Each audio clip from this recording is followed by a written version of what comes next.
c'est pas vrai. Oh, c'est gros, Seigneur. Ces images du curé de Liernay avec le bruit des grêlons donnent une idée de la violence de l'orage hier soir.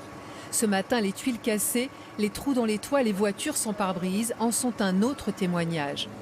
Parmi les bâtiments touchés, les établissements scolaires, comme ici l'école primaire ou là le collège. Les toitures ne sont plus étanches, les établissements ont donc été fermés en espérant une reprise rapide. Dans l'hypothèse où ça ne serait pas possible dès lundi, qui est quand même une hypothèse assez probable, nous allons travailler à un déplacement des élèves le temps nécessaire sur la commune de Saulieu probablement. En début d'après-midi, pour gagner du temps, les pompiers ont utilisé un drone. Les images devront permettre d'évaluer les sites prioritaires à bâcher avec l'aide de professionnels.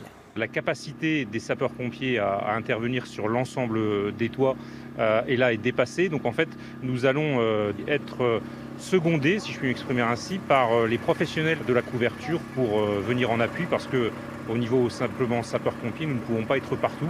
Mais l'orage a été plus rapide. À peine les couvreurs arrivés, des trompes d'eau se sont abattues sur Liernay et dans les trous des toitures. Impossible de bâcher par l'extérieur. Dans l'urgence, c'est à l'intérieur que les pompiers ont dû intervenir. Vous n'avez pas une bassine, quelque chose? J'ai des seaux. Comme chez ce boulanger, il pleuvait dans sa maison, son atelier et dans son four. Toutes les toitures sont trouées, donc l'eau ça filtre de partout, donc voilà. Quand vous dites de partout, c'est où que vous avez de l'eau qui coule? Déjà sur mon matériel principal, donc le four. Donc si j'ai plus de four, un boulanger, il est mort. Donc après, comme ma fille m'a dit, peut-être le destin, je voulais arrêter. De nouveaux orages sont annoncés dans les jours qui viennent. Le seul espoir désormais, ce sont les accalmies qui permettraient quelques interventions d'urgence.